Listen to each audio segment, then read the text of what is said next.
মাত্ৰ কেইদিনমান পূৰ্বে শিৱসাগৰ সমষ্টিৰ বিজেপিৰ প্ৰাৰ্থী কুশল দুৱৰীয়ে বিস্ফোৰণ ঘটাইছিল। অখিল গগৈক ৰাজনৈতিকভাৱে হত্যা কৰিব বুলি বিস্ফোৰণ ঘটাইছিল। অখিল গগৈ ডাঙৰীয়াক পলিটিকেলি হত্যা কৰিমে এবাৰ বদনাম কৰি পিনে তেওঁ ইয়াত জিকি যাম বুলি নাভাবিব। কুশল দুৱৰীৰ এই মন্তব্যৰ পিছতেই কুশল দুৱৰীক বিধায়ক অখিল গগৈয়ে চৰম প্ৰত্যাহ্বান জনাই কৈছিল, যিবিলাক মানুহে জীৱনত মানুহ মাৰিছে সেইবিলাক মানুহে হত্যাৰ বাহিৰে বেলেগ ভাষা বুজি নাপায়। সেই মানুহটোৱে মানুহ হত্যা কৰিব বুলি ক'লে সঁচাকৈ হত্যা কৰিব। যিবিলাক মানুহে জীৱনত মানুহ মাৰিছে সিহঁতি হত্যাৰ বাহিৰে বেলেগ ভাষা বুজি নাপায়। আক্ৰমণ, হত্যা, গুলী, মাৰ, কাট এইবিলাকৰ বাহিৰে বেলেগ শব্দ বুজি নাপায়। জয়ন্ত হাজৰিকা অথবা কুশল দুৱৰীয়ে সঁচাকৈ যদি মোক হত্যা কৰিম বুলি কৈছে তেতিয়াহ'লে অসম পুলিচে এই বিষয়টো ল'ব লাগে। আৰু সেই মানুহটো হত্যা কৰা মানুহ আকৌ মানুহ হত্যা কৰিম বুলিলে সঁচাকৈ হত্যা কৰিব, এনেকুৱা নহয় যে সেইটো ধেমালি কৰা কথা। কুশল দুৱৰীৰ বিৰুদ্ধে অসম আৰক্ষীক ব্যৱস্থা গ্ৰহণ কৰিবলৈও দাবী জনাইছিল অখিল গগৈয়ে। গতিকে মই অসম পুলিচক চিৰিয়াছলি ঘটনাটো ল'বৰ কাৰণে দাবী জনাইছোঁ আৰু ইলেকশ্যন কমিশ্যন অফ ইণ্ডিয়াকো জয়ন্ত হাজৰিকা বা কুশল দুৱৰীয়ে মোক হত্যা কৰিব বুলি যি বাইট দিছে, যি সংবাদ মাধ্যমক যি আপোনাৰ ষ্টেটমেণ্ট দিছে, বিবৃতি দিছে, তাৰ ওপৰত ব্যৱস্থা গ্ৰহণ কৰিবৰ কাৰণে দাবী উত্থাপন। অখিল গগৈৰ এই মন্তব্যৰ পিছতেই বিজেপিৰ প্ৰাৰ্থী কুশল দুৱৰীয়ে অখিল গগৈক হত্যাকাৰী আখ্যা দিছিল। দুৱৰীৰ ভাষ্য অনুসৰি অখিল গগৈ নিজেই এজন হত্যাকাৰী। প্ৰমাণ পত্ৰ গোটাবলৈ প্ৰত্যাহ্বান জনালে।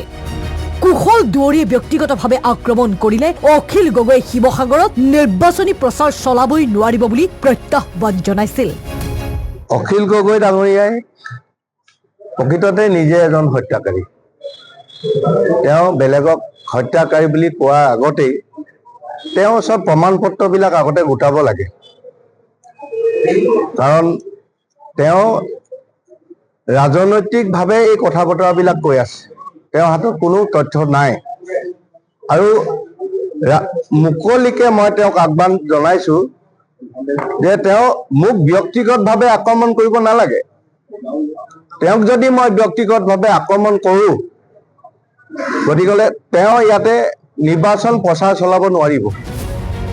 আজিৰ দিনটোত কুশল দুৱৰীৰ বিৰুদ্ধে পুনৰ সৰব হ'ল বিধায়ক অখিল গগৈ। এজন সন্ত্ৰাসবাদী নেতা আছিলে, আপোনালোকে সকলোৱে জানে, যি শ শ মানুহক আক্ৰমণ কৰিছিলে, শ শ মানুহৰ ওপৰত গুলী চলাইছিলে, বহু মানুহক হত্যা কৰিছিলে, বহু বোৱাৰী জীয়ৰী নিৰ্যাতন কৰিছিলে। এতিয়া সেই মানুহজনে শিৱসাগৰত বিজেপি দলৰ তেওঁ প্ৰাৰ্থী হ'বলৈ গৈ এতিয়া তেওঁৰ ওচৰতনিত এটা বৃহৎ গুণ্ডা বাহিনীৰ দল তেওঁলোকে তৈয়াৰ কৰিছে। কেইজনমান আমাৰ নেতাৰ উপস্থিতিতে অসমীয়া প্ৰতিদিন নামৰ আমাৰ অসমৰ আটাইতকৈ জনপ্ৰিয় বাতৰি কাগজখন তেওঁলোকে জ্বলাই থকা আমি দেখিবলৈ পালোঁ। অৱশ্যে শিৱসাগৰ সমষ্টিত নিৰ্বাচনী প্ৰচাৰ চলাই বিজেপিৰ প্ৰাৰ্থী কুশল দুৱৰীৰ অখিল গগৈক লৈ বিস্ফোৰক মন্তব্য। অখিল গগৈ এটা পাগল আৰু এটা ছাগল। অখিল গগৈক পাগল ছাগল আখ্যাৰে অখিল গগৈৰ কথা সাংবাদিকক নুসুধিবলৈ আহ্বান বিজেপিৰ কুশল দুৱৰীৰ।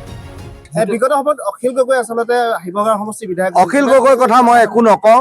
অখিল গগৈ এটা পাগল আৰু এটা ছাগল।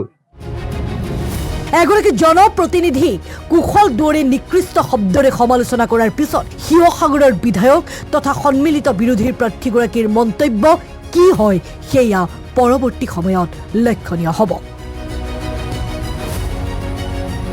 শিৱসাগৰৰ পৰা শংকৰজ্যোতি শইকীয়াৰ ৰিপৰ্ট, আছাম টক্স।